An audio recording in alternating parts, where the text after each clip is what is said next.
Hello friends, welcome to target for IQ. मैं प्राची आचार्य आज एक बहुत इम्पॉर्टेंट वीडियो के साथ आप लोगों के सामने आई हूँ।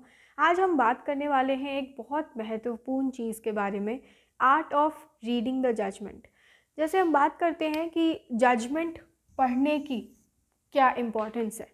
देखिए, जजमेंट जो होता है, सुप्रीम कोर्ट का जजमेंट जो होता है, और कई एग्ज़ाम्स में आपको उसके एनालिसिस के बारे में पूछा जाता है। कई एग्ज़ाम्स में आपको पीटी एग्ज़ाम में उसके नाम के बारे में क्वेश्चन रहता है, या फिर कंटेंट के बारे में क्वेश्चन रहता है, क्या अपहेल्ड हुआ है उसके बारे में क्वेश्चन रहता है, या फिर मेंस एग्ज़ाम में आपको एनालिसिस लिखने की ज़रूरत होती है। इन जनरल भी अगर आप जजमेंट रीडिंग के हैबिट में हैं तो आपका जो कंटेंट बिल्डअप होगा वो बहुत ही अच्छे और बेहतरीन लेवल का कंटेंट आप डेवलप कर सकते हैं। हर कोई ये कहता है कि मेंस की आंसर राइटिंग करनी है, कहाँ से स्टार्ट करें, कैसे करें। तो मेंस आंसर राइटिंग या फिर जुडिशरी का प्रिपरेशन या किसी भी तरीके से एक लॉयर बनने का जो प्रिपरेशन है वो आपका जजमेंट रीडिंग के हैबिट से ही डेवलप हो सकता है, क्योंकि ये एक बहुत सुनहरा अवसर आपको प्रदान करता है जहाँ पर आप लॉ को किस तरीके से इंटरप्रेट किया जा रहा है, लॉ के बारीकियों को किस तरीके से समझा जा रहा है कोर्ट्स के द्वारा, या फिर उनके आर्ग्यूमेंट्स से हम लोगों को क्या क्या चीज़ समझने का मौका मिल रहा है, क्या बोन ऑफ कंटेंशन है, क्या ग्रे एरिया है हमारे लॉ में जिसके बारे में अभी भी कुछ डाउट्स रह गए हैं, क्योंकि डिस्प्यूटेड चीज़ ही सुप्रीम कोर्ट तक जाएगा। ये बात आप समझ लीजिए कि फैक्ट फाइंडिंग का काम हो गया है, एविडेंस आपको दिया जा चुका है, अब हम सिर्फ लॉ पॉइंट पे बात कर रहे हैं सुप्रीम कोर्ट में। और लॉ का इंटरप्रिटेशंस को जितने ब्यूटिफुली आप समझने की कोशिश करेंगे या समझने लगेंगे जजमेंट को रीड करते करते, आप बहुत ही अच्छा एनालिटिकल रीजनिंग आपका डेवलप होगा, जो कि इम्पॉर्टेंट होगा from exam point of view, from practicing, if you are a budding lawyer, if you are practicing, if you are going for litigation, then also every sphere as a law student we have to indulge in the habit of reading judgments। तो आइए आज break down करके समझते हैं कि judgement को किस तरीके से पढ़ना चाहिए। और एक इम्पॉर्टेंट केस जो कि आपका अभी रीसेंट जजमेंट आया है, और रीसेंट तो नहीं कहूँगी बिकॉज रीडिंग जजमेंट का एक और ये इम्पॉर्टेंस है कि आप अपने आप को बहुत ही अपडेट रखें करेंट सिनारियो से। लेकिन एक बहुत फेमस केस जिसके बारे में आज हम डिस्कस करने वाले हैं, Manohar Lal Sharma versus union of India, जिसको हम पीगसिस स्पाईवेयर जजमेंट के नाम से भी जानते हैं। तो पीगसिस स्पाईवेयर क्या है और मनोहर लाल शर्मा के जजमेंट में ऐसा क्या है, किस तरीके की बातें की गई है, किस चीज़ को हम ध्यान देते हैं जब अगर हम जजमेंट पढ़ते हैं, वो सारी चीज़ों के बारे में आज मैं आपके सामने इसको ब्रेक डाउन करके आज ये प्रस्तुत करूँगी। तो देखिए, मनोहर लाल शर्मा, सबसे पहले ऑब्वियसली आपको नाम जजमेंट का जानना होगा कि पिटिशनर कौन है, रिस्पोंडेंट कौन है इस केस में, किस सेक्शन के अंडर ये फाइल हुआ है, ठीक है, क्या ज्यूरिसडिक्शन इन्वोक हुआ है, क्या ये स्पेशल लीव पिटिशन है, क्या ये सिविल ज्यूरिसडिक्शन में आता है, क्या ये क्रिमिनल ज्यूरिसडिक्शन में आता है, और अगर सिविल ज्यूरिसडिक्शन क्रिमिनल ज्यूरिसडिक्शन में आता है तो क्या 132 के तहत पहुंचा है ये केस, कौन सा सेक्शन को इन्वोक करके, आर्टिकल को इन्वोक करके या सेक्शन को इन्वोक करके सुप्रीम कोर्ट में ये जजमेंट पहुंचा है, ये चीज़ आप सबसे पहले नोट डाउन करेंगे। तो आज हम बात करने वाले हैं Manohar Lal Sharma versus union of India की। नेक्स्ट, कौन सा बेंच, यानी जजमेंट जो है वो कौन सी बेंच दी है, क्या ये 3 जज बेंच है, 5 जज बेंच है, 7 जज बेंच है। तो यहाँ पे आपको इस केस में justice Hima Kohli, S Kant and CJI RN Ramanna जो है जजमेंट दिया है इन तीनों लोगों ने, यानी कि ये 3 जज बेंच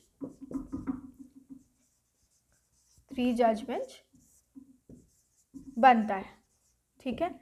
नेक्स्ट इज कंटेंशन, क्या है, मुद्दा क्या था, ठीक है। तो अगर हम इस अगेन इस जजमेंट का एग्जाम्पल लेते हुए आगे बढ़ते हैं, तो इसमें मुद्दा क्या था कि आप राइट टू प्राइवेसी, ठीक है, हर किसी को अधिकार है कि वो अपनी प्राइवेसी मेंटेन कर सके। लेकिन एक पीगसिस नाम का स्पाईवेयर है जो कि किसी के मोबाइल फ़ोन में, किसी through email, through different contents attack कर रहा था, उसके सारे इंफॉर्मेशन को लिया जा रहा था, और ऑन पॉइंट किस तरीके का ईमेल आ रहा है, किस तरीके से कॉल्स आ रहे हैं, इम्पॉर्टेंट पर्सनालिटीज़, जर्नलिस्ट की हो या फिर जो मीडिया पर्सनल्स हैं, सारे लोगों की कुछ जो इम्पोर्टेंट सोशलिस्ट्स हैं, इम्पोर्टेंट पर्सन्स हैं, उनके ये मोबाइल में अटैक कर रहा था ये सॉफ्टवेयर। और इससे रिलेटेड सिटीज़न लैब, ठीक है, सिटीज़न लैब जो है एक बहुत रिप्यूटेड जो है फॉरेंसिक्स इस तरीके का रिपोर्ट भी फॉरवर्ड किया था, जिसमें कि ये बताया जा रहा था कि पीगासस सॉफ्टवेयर जो है वो वर्ल्ड वाइड बहुत सारे कंट्रीज़ के इम्पॉर्टेंट एमिनेंट पर्सनालिटीज़ के फ़ोन को हैक कर रहा है, उनसे इंफॉर्मेशंस गैदर किया जा रहा है, और ये जो है ये स्टैटिस्टिक्स, ये इंफॉर्मेशन को सेल किया जाता है। तो ये जो हमारे रिट पिटिशंस में जो कंटेंशियस जो मेंबर्स जिन्होंने फ़ाइल किया था, उसमें ऐसे मेंबर्स थे जिनको डायरेक्टली, जिनके मोबाइल पर पीगासस सॉफ्टवेयर के द्वारा थ्रेटेंड अटैक हुआ था, और दूसरे वो लोग भी थे जो कि पब्लिक स्पिरिटेड सिटीजन्स थे, जिनका ये कहना था कि ये राइट टू प्रिवेसी जो है वो हमारा फंडामेंटल राइट है, तो इसको बचाने का उनको अधिकार है। तो इसमें दोनों तरीके के लोग जो हैं वो ये बैच ऑफ पिटिशंस को क्लब करते हुए इस केस को सुनवाई हुई थी। ये भी बोला गया था कि पीगासस सॉफ्टवेयर जो ये इस तरीके का जो डेटा कलेक्ट कर रहे हैं, ये डेटा को इनएविटेबली गवर्नमेंट ऑफ इंडिया जो है इनके लिए किया जा रहा है और इनको जो है सेल ऑफ कर दिया जा रहा है। तो ये इससे क्या होता है, ऑटोनॉमी और जो आपका ट्रांसपेरेंसी है गवर्नमेंट का, वो भी स्टेक पे था। तो इसीलिए यूनियन ऑफ इंडिया हमारी रिस्पोंडेंट्स थी इसमें। तो देखिए बात ये है कि अब देखिए लॉ पॉइंट पे आते हैं। ये बात हमारे लिए सबसे ज़्यादा इम्पॉर्टेंट है, क्योंकि हम पॉलिटिशियन नहीं हैं, हम लोग यूनियन ऑफ इंडिया रिस्पॉन्सिबल है नहीं है। एज अ लॉयर हम किस चीज़ के लिए इंटरेस्टेड हैं कि लॉ पॉइंट क्या है, इसके बारे में क्या डेलिब्रेशंस हुआ है कोर्ट में। तो यहाँ पे बात आया हमारा कि राइट ऑफ प्राइवेसी किस तरीके से इवॉल्व हुआ है। बहुत ही ब्यूटिफुली इस जजमेंट में बताया गया है कि राइट ऑफ प्राइवेसी, प्राइवेसी का जो अधिकार है वो शुरुआत में कहाँ से शुरू हुआ था। प्राइवेसी को एज अ इंडिविजुअल प्राइवेसी की जो बात होती है, ये जो है ये बहुत लेट डेवलप हुआ। जब प्राइवेसी शुरुआत में आया था, शुरुआत में जब हम प्राइवेसी के बारे में बात करते थे, तो ये एक फैमिली में, एक पूरे ग्रुप के लिए, एक घर के लिए, एक एसोसिएशन के लिए बात होती थी। लेकिन एज एन इंडिविजुअल क्या हम लोगों को भी प्राइवेसी का राइट है? इसके बारे में आप और भी डिटेल्ड डिस्क्रिप्शंस के लिए कि प्राइवेसी होता क्या है, इसके बारे में हमने डिटेल में पढ़ा था केएस पुट्टुस्वामी के जजमेंट में। केएस पुट्टुस्वामी ही ऐसा जजमेंट था जिसमें कि फर्स्ट टाइम ये बात जो है अग्री किया गया था और अपहेल्ड किया गया था कि राइट टू प्राइवेसी जो है वो आर्टिकल 21 से स्प्रिंग करता है और वो भी हमारा एक फंडामेंटल राइट है। ठीक है, तो उसको यहाँ पे बताया गया कि इंडिविजुअल प्राइवेसी को भी अब जो है वैल्यू किया जाता है। अब प्राइवेसी का मतलब केवल ये नहीं है कि वो एक घर तक सीमित है, बल्कि एक इंडिविजुअल तक भी वो रीच आउट हो चुका है, या फैमिली के ऊपर सीमित है नहीं, एक इंडिविजुअल पर्सन के लिए भी प्राइवेसी उतना ही ज़्यादा इम्पॉर्टेंट है। ये इम्पॉर्टेंट है कि आप नेशनल सिक्योरिटी जो है, नेशनल सिक्योरिटी को आप देखें, नज़रअंदाज नहीं किया जा सकता है कि थ्रेट्स होते हैं, वायलेंस होता है, टेरर होता है, उससे हर नेशनल गवर्नमेंट चाहती है कि उससे एक बचाव बनाया जा सके। लेकिन क्या सिक्योरिटी के नाम पे ब्लेटेंटली जैसे ही सिक्योरिटी बोल दे यूनियन ऑफ इंडिया, क्या प्राइवेसी का मतलब कुछ नहीं होगा? फिर मतलब सिक्योरिटी के रिस्पेक्ट में अगर यूनियन ऑफ इंडिया जाके बस ये कंटेंशन दे दे कि because of security reasons we are infringing on the privacy rights, whether that is acceptable? इस केस में कहा गया कि ये जो है प्राइवेसी जो है आप इन्फ्रिंज कर सकते हैं in the name of security, लेकिन उसके लिए आपको जो कॉन्स्टिट्यूशनल प्रोविजंस हैं उसको देख के करना होगा। तो क्या कॉन्स्टिट्यूशनल प्रोविजंस हैं? तो आर्टिकल 19 के तहत आप रीजनेबल रिस्ट्रिक्शंस इम्पोज कर सकते हैं, यानी आप आर्टिकल 21, 19 और 41 को साथ में रीड करेंगे, जो कि आपका गोल्डन ट्रायंगल बनता है। आइए ये भी समझते हैं कि गोल्डन ट्रायंगल, अब आर्टिकल 21 में लिखा हुआ है नो पर्सनल लिबर्टी और लाइफ जो है वो ली नहीं जा सकती है, जबकि अगर कोई प्रोसीड्योर इस्टेब्लिश्ड बाय लॉ अगर नहीं आता है, यानी अगर कोई लॉ इन्फोर्स नहीं है, तो ही तो पर्सनल लाइफ और लिबर्टी जो है इन्फ्रिंज नहीं की जा सकती है। ठीक है, यानी कि एक कोई लॉ होना चाहिए जो कि आपके प्राइवेसी को ले रहा हो। अब वो लॉ जो है वो आर्टिकल 19 के तहत उसमें रीजनेबल रेस्ट्रिक्शंस इम्पोज किया जा सकता है। क्या सिक्योरिटी के अगेंस्ट में कुछ जो है आगे बढ़ाया हुआ कदम है गवर्नमेंट का, लेकिन वो चीज़ जो है, ये जो आर्टिकल 21 में लिखा हुआ है कि प्रोसीड्योर इस्टेब्लिश्ड बाय लॉ जो है, उस अगर प्रोसीड्योर इस्टेब्लिश्ड बाय लॉ ही कह रहा है कि इन्फ्रिंज किया जा सकता है उसके राइट को, तो ये आर्बिट्रेरी नेचर का नहीं होगा। ठीक है, ये आर्बिट्रेरी नेचर का नहीं हो सकता है। आर्टिकल 14 रीजनेबल रेस्ट्रिक्शंस इम्पोज किए जा सकते हैं, उनके बेसिस जो हैं वो रीजनेबल होने चाहिए। स्टेट का लेजिटिमेट एम, ठीक है, लेजिटिमेट एम रीच आउट होना चाहिए। क्या एम है आपका, क्यों आप इस राइट को इन्फ्रिंज कर रहे हैं, ये आपको जस्टिफाई करना पड़ेगा। अगर आप इन तीन चीज़ों को जस्टिफाई नहीं करते हैं तो केवल आपका ये कहना कि सिक्योरिटी के लिए, सिक्योरिटी रीजंस के लिए आप डेटास कलेक्ट कर रहे हैं, ये अप्रोप्रिएट रीजंस नहीं है।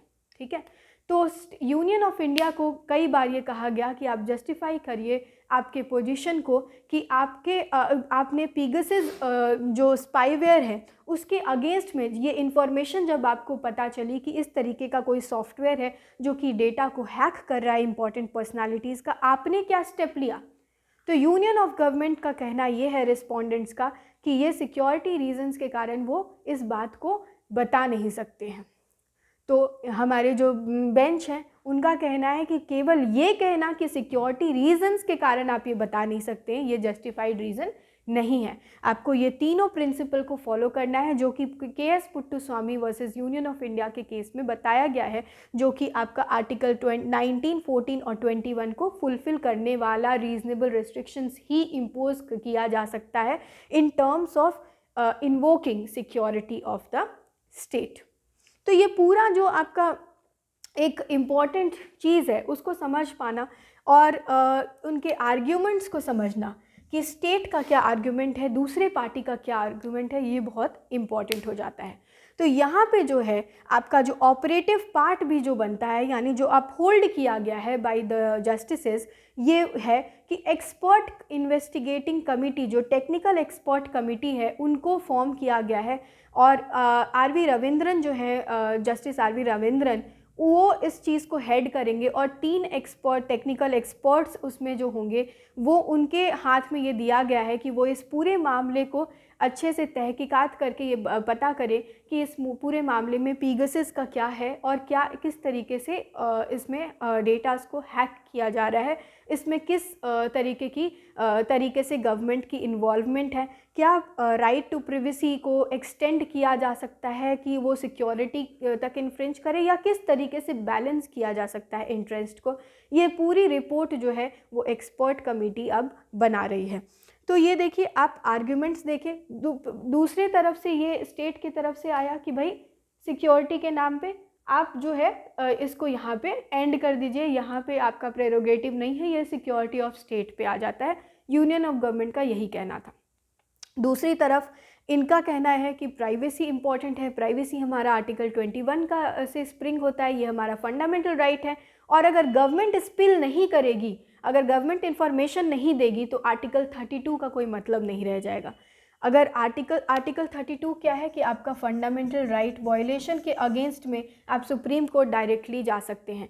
तो अगर आप डायरेक्टली इन्फॉर्मेशन ही नहीं दे रहे हैं लोगों को, तो फिर आर्टिकल 32 का कोई मतलब नहीं हो जाता है। ठीक है, क्योंकि अगर स्टेट उस पोजीशन में है कि वो इन्फॉर्मेशन डाइवर्ज करे और वो सिक्योरिटी का नाम लेके इन्फॉर्मेशन को विथहोल्ड कर रही है, तो वो जस्टिफाइड नहीं होगा। अब हम देखते हैं ऑब्जर्वेशंस ऑफ द कोर्ट। अब बहुत सारी ऐसी भी चीज़ें होती हैं जो कि जजमेंट में डायरेक्टली उस पॉइंट पे बात नहीं करके और भी दूसरे चीज़ों के बारे में ऑब्जर्वेशंस करती है, और जो कि हम लोगों को आगे कोई कॉन्सेप्ट समझने के लिए इम्पॉर्टेंट हो जाता है। यहाँ पे भी एक बहुत ही अच्छा ऑब्जर्वेशन है कोर्ट का, और ये है about the legitimacy of few persons who file the petitions, ठीक है, उनका लोकस स्टैंडाई के बारे में क्वेश्चन था। क्वेश्चन ये था कि केवल न्यूज़पेपर रिपोर्ट्स के बेसिस पे कुछ लोग जो हैं वो रिट फाइल करते हैं और ऐसे पिटिशनर्स को कोर्ट जो है डिफरेंट केसेस में इनको ऐसा कहेगी कि ऐसे लोग जो सिर्फ न्यूज़पेपर की रिपोर्ट पर बिना इन्वेस्टिगेशन किए हुए, बिना प्रिलिमिनरी इंक्वायरी किए हुए, अगर केवल सुप्रीम कोर्ट जो कि इतना ओवरलोडेड ऑलरेडी होता है इस तरीके का PILs फाइल करेंगे तो ये जस्टिस के लिए एडिक्वेट नहीं होगा। ठीक है, ये सिंपल ऑब्जर्वेशन है, बट देन PIL के मिसयूज़ को लेके भी उन्होंने बात की है, जो कि हमारे इम्पोर्टेंस का, हमारे सब्जेक्ट के इम्पोर्टेंस की ये बात होगी। नेक्स्ट ऑपरेटिव पार्ट, मैंने बताया ऑपरेटिव पार्ट आपका है कि एक्सपर्ट कमेटी बनी है जो कि 3 टेक्निकल एक्सपर्ट कमेटी होगी इस केस में, 3 मेंबर जिनको हेड करेंगे RV Ravindran, justice RV Ravindran, जो कि रिटायर्ड जज हैं, रिटायर्ड सुप्रीम कोर्ट के जज रह चुके हैं। उनको ये रिस्पॉन्सिबिलिटी दी गई है कि वो इस एक्सपर्ट कमेटी को, टेक्निकल एक्सपर्ट कमेटी को डील करें, उनको लीड करें, राइट। तो इस तरीके से आप एक जजमेंट को इस तरीके से रीड कर सकते हैं। आने वाले कुछ क्लासेस में मैं और बेहतरीन जजमेंट्स के साथ आपके पास आऊँगी, जिसमें हम बात करेंगे लॉ पॉइंट्स के, दोनों पार्टीज़ के आर्ग्यूमेंट्स के बारे में और कोर्ट का क्या ऑब्जर्वेशन रहा। आई होप आपको ये वीडियो पसंद आया होगा। मिलते हैं नेक्स्ट वीडियो में, तब तक के लिए स्टे ट्यून्ड। Thank you.